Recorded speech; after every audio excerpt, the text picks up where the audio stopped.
আসসালামু আলাইকুম। সবাই কেমন আছেন? আজকে আমরা অনেক ইন্টারেস্টিং একটা স্টক নিয়ে আলোচনা করব। ব্যাপারটা ইন্টারেস্টিং কেন সেটা আমি বলছি। তার কারণ হচ্ছে এটা ভালো খারাপ দুইটাই আমার কাছে। তার কারণ হচ্ছে আমি কখনো আসলে এই ধরনের স্টকগুলো নিয়ে অনেক বেশি কি বলে আসলে উম, আহ, কতটা ভুলে গেছি। আমার না সবসময় শব্দটা নিয়ে টানাটানি হয়। যাই হোক, আমরা শব্দ নিয়ে টানাটানি করার আগে আমরা একটা আপনাদেরকে জিনিস দেখিয়ে আসি। সেটা হচ্ছে এটা আমার টেলিগ্রাম গ্রুপ। আপনারা যারা জানেন না তারা অবশ্যই এটার মধ্যে চাইলে জয়েন করতে পারেন।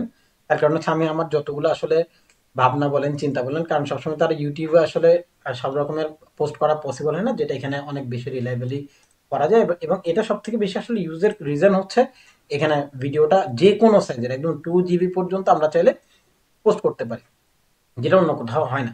এবং আমার যে কোনো ধরনের প্রত্যেক দিনের যত আসলে টুকটাক এটাকে কি বলে ধারণা বলেন, সকালবেলা যদি আমি কোনো কিছু দেখি বা আগের দিন রাতে বা বিকেল বেলা কিছু দেখি, আমি সবগুলো এখানেই পোস্ট করি। মূলত আমি দেখাবো একটু পরে। তার আগে আমি জিনিসটা দেখাই। এটা হচ্ছে কত 12ই সেপ্টেম্বর 2024 সালে আমি পোস্ট করেছিলাম। ওখানে লিখেছিলাম, আমি ছবিটা দেখাই। তখন প্রাইস ছিল 283-তে। এরপরে প্রাইস যদিও অনেক হাই পর্যন্ত যায়, একদম লাস্ট হাইয়ের কাছাকাছি কোথাও গিয়েছিল। তো আমাদের ওখানে বলা হয়েছিল যে আসসালামু আলাইকুম, যারা সোনালিয়া সময় মতো কিনতে না পেরে অনেক আফসোস করেছেন তাদের জন্য একটা সুসংবাদ দেই। সেটা হলো এখানে যে গ্যাপটা দেখতে পাচ্ছেন, অর্থাৎ এখানে যে গ্যাপটা দেখতে পাচ্ছেন 191 টাকা সামথিং মেবি, হ্যাঁ 191 টাকার যে লেভেলটা, এখানে যে গ্যাপটা আপনারা দেখতে পাচ্ছেন, সেটা ফিল আপ করার জন্য আজকে হোক কালকে হোক 1 সপ্তাহ পরে হোক 1 মাস পরে হোক মার্কেট আসবে। সেজন্য এসব এরিয়াতে আসলে আমি আপনাদের এই যে সেজন্য এসব এরিয়াতে আসলে আমি আপনাদের ইনফর্ম করে দেব, যদি তখন আমি অ্যাক্টিভ থাকি। ঠিক আছে, ব্যাপারটা এরকম। যেগুলো আমাদের কাছে রানিং আছে সেগুলো নিয়ে আমরা অনেক বেশি আলোচনা করি। তো আমি রিসেন্টলি প্রাইসটা এখানে যখন গ্যাপটা ফিল আপ করে, এটা হচ্ছে রিসেন্ট টাইমের, আমাদের ফেব্রুয়ারির 2 তারিখ করেছিল। তো আমি সেদিন বলেছিলাম যে মিলিয়ে নেন, যদি প্রাইস একদম লাস্ট হাইয়ে গিয়ে তারপর ড্রপ করে। আসলে এখানে যে ব্যাপারগুলো, এগুলো হচ্ছে মাঝখান থেকে ট্রেডিং না করাটা ভালো। আর আমাদের কাছে কিছু কি বলে ট্যাকটিক্স আছে যে এরিয়া যদি ব্রেক না করে আলটিমেটলি ওখানে ট্রেড করাটা বোকামি। তো যাই হোক, এগুলো নিয়ে আমরা পরে আলোচনা করবো। যাদের লাগবে দেখেন, আমি এখানে অনেকগুলো পোস্ট অলরেডি 30 জানুয়ারিতে করেছি। প্রত্যেকদিনই টুকটাক আমি আসলে যা জানি ওগুলো নিয়ে আলোচনা করি। যেমন ইন্ট্রাকোর যে ব্যাপারটা থাকে, ইন্ট্রাকো নিয়ে আমি অনেকগুলো অ্যানালাইসিস দিয়েছিলাম এখানে, যদিও টুকটাক এগুলা আমি সবসময় তার পোস্ট করা পসিবল হয় না। ইউটিউবে আমি 2 মাস 3 মাস কোনো মানে পোস্টই করিনি। তো আসেন আমরা আগে যেটা নিয়ে আলোচনা করতে যাচ্ছি সেটা হচ্ছে এটার ফান্ডামেন্টাল ইস্যুগুলো। টুকটাক ফান্ডামেন্টাল, আমি এখানে অনেক ভালো ফান্ডামেন্টাল বুঝি এরকম কোনো কিছু না আসলে, জাস্ট কাজ চালানোর মতো আর কি, যেটাকে বলে। তো আমরা দেখতে পাচ্ছি এখানে পি রেশিও 13.8। আমার এটা মনে হয় আপনি আমার স্টকে গেলে অনেক কম পাবেন। যাই হোক, আমাদের ন্যাব 166 প্রাইস হিসেবে, আর শেয়ার আছে মাত্র 4 কোটির মতো, অনেক বেশি শেয়ার না এটা, 4 কোটি। ঠিক আছে, এই জিনিসটা আমরা একটু মাথায় রাখবো। সব থেকে ইন্টারেস্টিং যে ব্যাপারটা বা যেটা আমার কাছে ভালো লাগে এই স্টকটার জন্য, প্রাইস পয়েন্টের ডাজেন্ট ম্যাটার, বাট আমার কাছে সবচেয়ে ভালো লেগেছে এটা। শেয়ার হচ্ছে শেয়ার প্যাটার্ন 55% রয়ে গেছে এখন পর্যন্ত ডিরেক্টরশিপের কাছে। তারপরে আছে আপনার 40%-এর মতো আপনার কি বলে পাবলিকের কাছে। এখন আমি সবসময় একটা কথা বলি, এখানে একটা রিলেশন আছে। এটা হচ্ছে relation between company and public. তো যে কোম্পানির মালিক মানে এখনো পর্যন্ত তার কোম্পানিকে রিলাই করে, দিস ইজ গুড শেয়ার, ব্যাপারটা এরকম। আর পাবলিক তো পাবলিকই, পাবলিক শেয়ার যখন কিনে তখন এটা অটোমেটিক্যালি বেড়ে যায়। দেখেন রিসেন্ট টাইমে এটা 13.6, অর্থাৎ এটা কোয়ার্টারের মধ্যে অলরেডি এটুক বেড়েছে। আর পাবলিকের ইন্টারেস্ট আছে, পাবলিক ইন্টারেস্ট অনেক হাই, সে কারণে এটা বাড়ে। ঠিক আছে, এখন ফ্যাক্টর হচ্ছে পাবলিক ইন্টারেস্ট থাকলেই তো হবে না, সাথে আবার এটার কনজামশনও আমাদেরকে থাকতে হবে। যখন প্রাইস এখানে এসে দাগ দিল, তারপরে মার্কেট বুম বুম করে উপরের দিকে যাচ্ছে। এখন ফ্যাক্টর হচ্ছে আমাদের আসলে দেখার বিষয় কি। তো আমাদের এই পুরো জিনিসটা নিয়ে আমরা কথা বলবো। লিস্টিং ইয়ার 2020।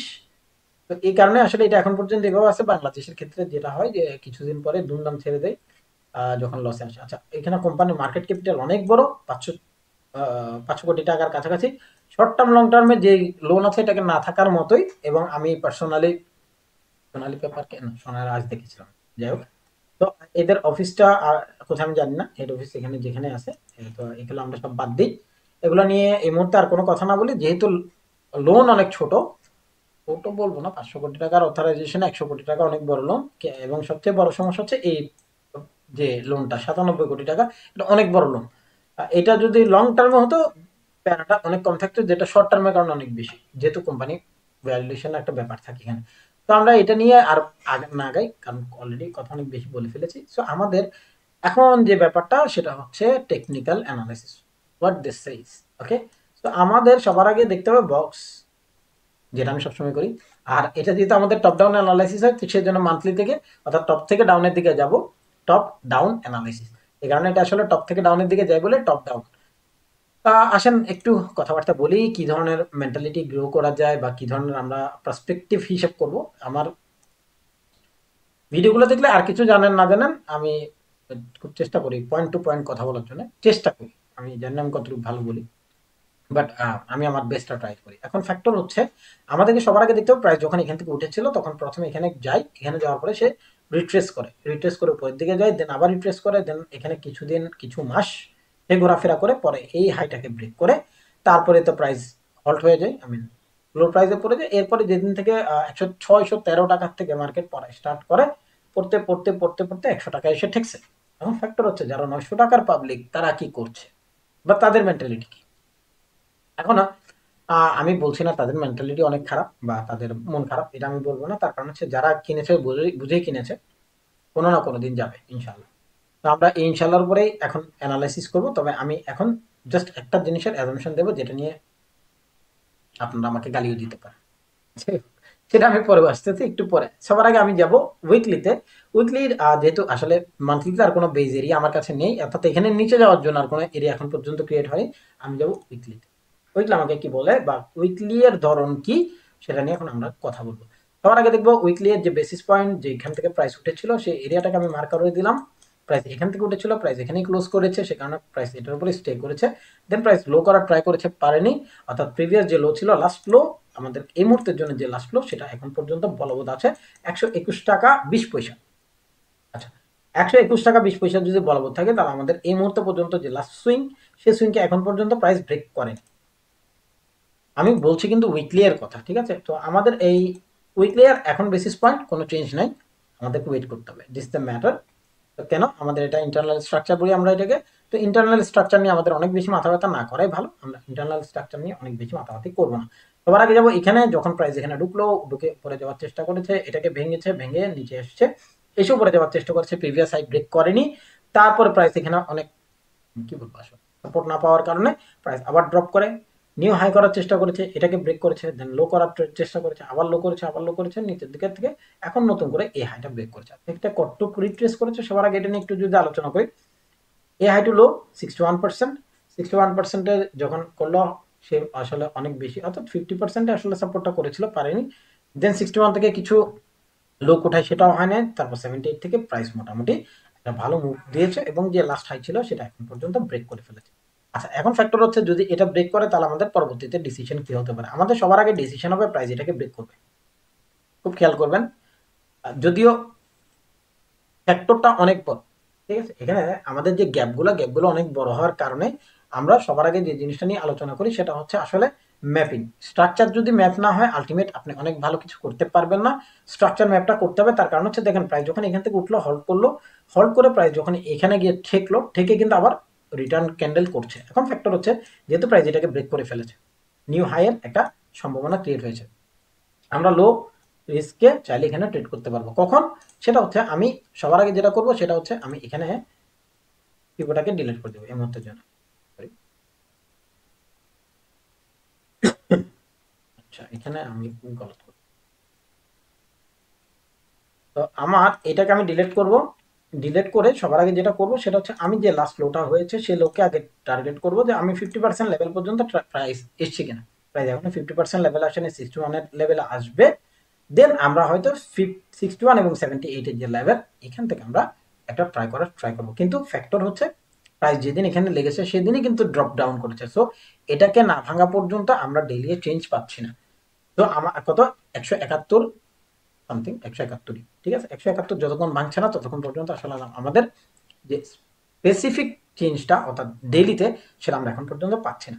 যদি সে জাস্ট কথার কথা বলছি যে 171-এর উপরে গিয়ে 185 পর্যন্ত ট্রেড করলো, জাস্ট থিঙ্কিং, সে 181-75-এর উপরে গিয়ে ট্রেড করলো। আমরা এটাকে আরেকটু সলিড করি, করলাম, করার পরে সে প্রথমে ড্রপ করবে 50 এবং 61-এর লেভেলে ফার্স্ট। এখানে যদি না পাই, আমাদের জন্য সব থেকে বেস্ট লেভেল আছে 139 সামথিং। এরপরে যদি নিচে আসে তাহলে আমাদের জন্য সবচেয়ে বেস্ট লেভেল হয়ে যাবে এগুলো। ঠিক আছে, আমরা চেষ্টা করব যদি মার্কেট 171 এর উপরে যায় তারপরে গিয়ে ট্রেডিং করার জন্য। ঠিক আছে, এর আগে না করাটাই ভালো, আমি বলবো সেফ সাইড খেলা ভালো সবসময়। দেখেন, এটাই আমার লাস্ট স্টক না, এটার বাইরে অনেক স্টক আছে, আমাদেরকে সবার আগে থিঙ্ক করতে হবে। যেহেতু হ্যাঁ, একটা জিনিস ভালো যে শেয়ার প্যাটার্ন ভালো, তো শেয়ার প্যাটার্ন ভালো, বাংলাদেশে ভালো শেয়ারগুলো অনেক সময় কাজ করে না। আহ, যার যার ব্যক্তিগত ব্যাপার, আমি এটা নিয়ে কোনো কথা বলতে চাচ্ছি না। আমাদের শুধু একটাই থিঙ্কিং যে প্রাইস যেন এটার উপরে গিয়ে ট্রেড করে 171-এর উপরে, ঠিক আছে। আর এখন যেখানে আছে এখান থেকে যদি নিচে নামে, আমরা চেষ্টা করবো 139-এর নিচে যদি আসে লো রিস্ক আমরা ট্রেড করার জন্য। এখানেও লো রিস্ক মানে অনেক রিস্ক, কারণ হচ্ছে 139 টাকা আপনাকে কিনতে হবে, তার মানে আপনার 13 টাকা 14 টাকায় আপনার প্রথম 10% আসবে। Be careful, okay, thinking about that. কোনো রকমের মানে ইমোশনে গিয়ে ট্রেড করবেন না, কোনো রকম কারো ফোন অমুক ভাই বলছে তমুক ভাই বলছে, প্লিজ এগুলো করেন না।